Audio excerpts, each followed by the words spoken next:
बिस्मिल्लाहिर्रहमानिर्रहीम। अस्सलाम वालेकुम। मैथमेटिक्स फाउंडेशन में मैं आपको खुशामदीद कहता हूँ। पिछली वीडियो में हमने क्वेश्चन किए थे, ये कुछ क्वेश्चन किए थे हमने, जैसे क्वेश्चन नंबर 12, 13 और 14, ठीक है। और हमने क्वेश्चन किया था 9, 10 और 9, ठीक है। तो अब हम करेंगे क्वेश्चन नंबर 15। क्वेश्चन नंबर 15 बहुत ही इंपॉर्टेंट क्वेश्चन है, जिसके अंदर लिखा हुआ है, स्टेटमेंट क्या है, फाइंड एन इक्वेशन और equations of the subspace W of R3 spanned by each of the following sets of vectors। क्या पूछ रहा है कि हमने फाइंड करनी है वो इक्वेशन या इक्वेशंस फाइंड करनी है किस चीज़ की, इस सब स्पेस की। ये सब स्पेस क्या है, ये किस से स्पैन हुई हुई है, इन सेट्स के जो लीनियर कम्बिनेशन है उससे स्पैन हुई है, यानी कि इन सेट्स से ये स्पैन हुई हुई है। इसका मतलब है कि अगर हम इसके अंदर से कोई भी एलिमेंट उठाएंगे तो उसको हम इन सेट्स के जो वेक्टर दिए गए हैं इनके लीनियर कम्बिनेशन के तौर पर हम लिख सकते हैं। लेकिन हमने क्या फाइंड करना है, हमने इक्वेशन या इक्वेशंस फाइंड करनी है। यहाँ से हमने, इसका मतलब है ये जो क्वेश्चन किए थे हमने, उसमें हम ए बी सी की वैल्यू फाइंड करते थे। अगर वैल्यू फाइंड हो जाती थी तो हम कहते थे कि ये वाला जो वेक्टर है इसके लीनियर कम्बिनेशन के तौर पर हम इसको लिख सकते हैं।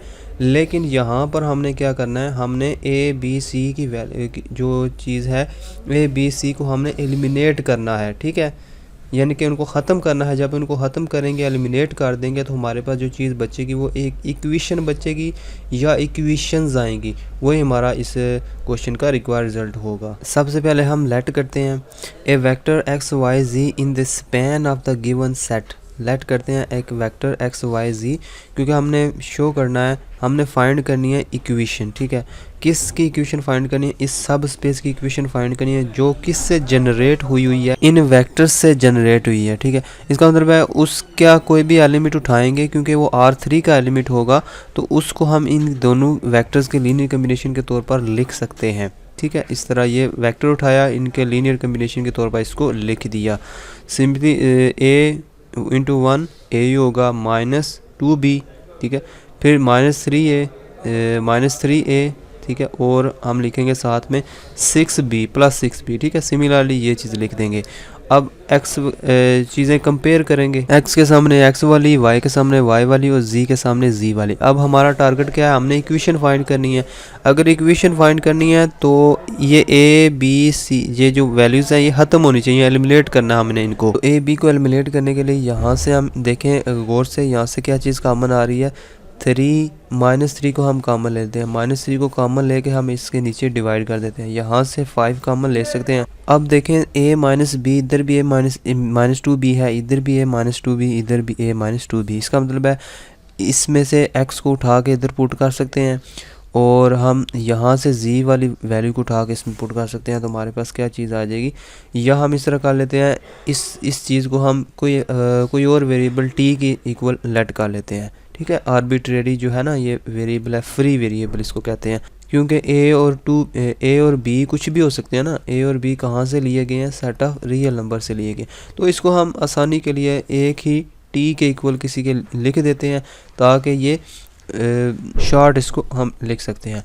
x = t, y/-3 = t, सारे t के इक्वल हैं, तो सारे हम इक्वल लिख के t के इक्वल लिख देंगे। जब ये इक्वल सारी चीज़ें लिख दी जाएँ तो ये क्या चीज़ बन जाती है, ये इक्वेशन बन जाती है लाइन की इक्वेशन, ठीक है। This is parametric equation of line through 0 0 0, क्योंकि वैसे लाइन की इक्वेशन क्या होती है, x - x0 divided by a is equal to y - y0 divided by b is equal to z - z0 divided by c, ठीक है। और इधर x0 की जगह इधर 0 लिखा हुआ है, इधर भी 0, इधर भी 0। तो यहाँ पर ये थ्रू ओरिजिन है, यानी कि 0 0 0। एंड डायरेक्शन रेशियोज़ क्या होते हैं, इनके नीचे जो वैल्यूज़ होती हैं वो डायरेक्शन रेशियोज़ कहलाती हैं। तो ये इस शक्ल की, अगर इस t को ना भी लिखें, ठीक है, तो सिंपल ये एक इक्वेशन बन जाती है। तो ये किसकी इक्वेशन है, ये लाइन की इक्वेशन है। तो यही इक्वेशन हमने फाइंड करनी थी। ए बी सी को हमने एलिमिनेट करके जो इक्वेशन बनाई है, यही सब स्पेस की इक्वेशन है, ठीक है। तो इसके नीचे हम लिख देंगे which is required, so it is required सब स्पेस, या equation, it is required equation of सब स्पेस हम लिख सकते हैं। उसके बाद दूसरा पार्ट है इसका, क्वेश्चन नंबर 15 का दूसरे पार्ट में भी दो वेक्टर दिए हुए हैं, उनको भी हम ऐसे ही लिखेंगे। लेट करेंगे x y z be any vector in the span of the given set. उस सेट के स्पैन के अंदर से कोई एलिमेंट ले लेते हैं एक्स वाई जी, उसको हमने इन दो वेक्टर के लीनियर कम्बिनेशन के तौर पर हम इस तरह लिख सकते हैं। उसको सिंप्लीफाई करेंगे, ये चीज़ आ जाएगी। इनको कंपेयर करेंगे एक्स वाई जी को, तो ये चीज़ आ जाएगी। अब हमारा टारगेट क्या है कि हमने ए बी इन चीज़ों को ख़त्म करना है। तो क्योंकि पिछले जो क्वेश्चन किया उसमें वो तो कॉमन आ गए थे, तो हमने उसको उठा के उसमें पुट किया और सब को सेम कर लिया, इक्वल लिख लिया। ठीक है, तो इसमें क्योंकि ये कॉमन वगैरह तो कुछ नहीं आ रहा, लिहाजा हमने इनको अलग-अलग इनको सॉल्व करना है और ए और बी की वैल्यू ख़त्म करनी है। यहाँ से अगर देखें ए की वैल्यू क्या आती है -3, नीचे इधर आ जाएगा तो -3 इधर -y/3 हो जाएगा। फिर इसको उठा के 1 के अंदर पुट करेंगे तो बी की वैल्यू आ जाएगी। बी की वैल्यू इस तरह हम अलग कर सकते हैं उसमें से, जब उसमें पुट करेंगे -y/3, ए की जगह -y/3 पुट करेंगे तो बी को अलग कर लेंगे। जब बी को अलग कर लेंगे, ए और बी को उठा के तीसरी इक्वेशन में पुट करेंगे तो ए बी ख़त्म हो जाएंगे, सिर्फ एक्स वाई जी की शक्ल में चीज़ रह जाएगी, ये चीज़। ठीक है, तो इसको सिंप्लीफाई करेंगे तो ये जो इक्वेशन बन जाएगी। तो यही रिक्वायर्ड इक्वेशन है जो हमने फाइंड करनी थी इस सब स्पेस की। उसके बाद इसका तीसरा पार्ट है, वो भी बिल्कुल इसी तरह करना है। आपने लेट करना है इसको, एक्स वाई जी वेक्टर लेट करना, उसको लीनियर कम्बिनेशन के तौर पर लिख देना है जो 3 वेक्टर दिए हुए हैं।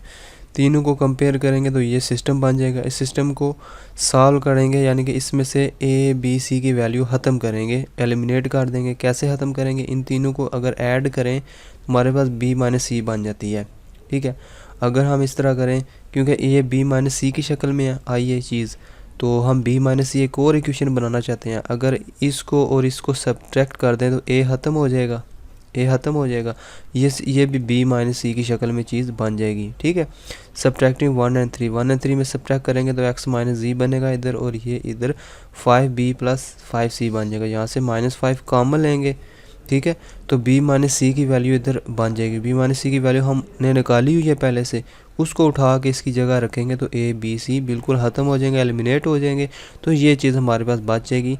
तो यही हमारी रिक्वायर्ड इक्वेशन ऑफ सब स्पेस है। तो इस तरह हम कोई भी क्वेश्चन आ जाए इस तरह का, जब आ जाए फाइंड द इक्वेशन, तो हम ए बी सी की वैल्यू को ख़त्म करते हैं, यानी कि एलिमिनेट करते हैं। ठीक है, अगर आ जाए आपने शो करना है कि each of the following set generate R, या कोई भी सेट को जनरेट करता है, तो हम ए बी सी की वैल्यू को फाइंड करते हैं। जब इक्वेशन आ जाएगी फाइंड द इक्वेशन, तो हम इस ए बी सी की वैल्यूज़ को एलिमिनेट करते हैं, ख़त्म करते हैं, और एक्स वाई जी की शक्ल में हम इक्वेशन बना लेते हैं। उसके बाद आ जाता है क्वेश्चन नंबर 16। क्वेश्चन नंबर 16 में कहता है show that the complex number 2 + 3 iota and 1 - 2 iota generate the vector space C, यानी कि जो कम्प्लेक्स नंबर का जो सेट है उसको कह रहा है कि वो जनरेट होता है किससे, इन दो नंबर से या इन दो कम्प्लेक्स नंबर्स से। ये वाला जो वेक्टर स्पेस सी है, कम्प्लेक्स नंबर का जो सेट है, ये जनरेट हो जाता है। ये कैसे जनरेट होगा, अगर कोई भी एलिमेंट उठाएं इसके अंदर से x + iota y set of complex number से कोई भी एलिमेंट उठाएं, अगर हम ये करने में साबित हो गए कि इसको हम इन दो कम्प्लेक्स नंबर्स के लीनियर कम्बिनेशन की शक्ल में लिखने में कामयाब हो गए, तो हम कहेंगे कि ये सारे के सारे एलिमेंट को हम इसके लीनियर कम्बिनेशन में लिख सकते हैं। तो हम पूरी की पूरी जो है ना ये सेट है, ये इससे जनरेट हो जाएगा, इन दो वेक्टर से या इन दो नंबर्स से। तो जनरली हम फिर हम ए बी की वैल्यू फाइंड करेंगे, क्योंकि हमने इधर शो करना है कि ये जनरेट करता है। जब जनरेट करता है ना, तो वही काम करेंगे। ठीक है, जो इधर हमने किया था, show that each of the following set of vector generates R3।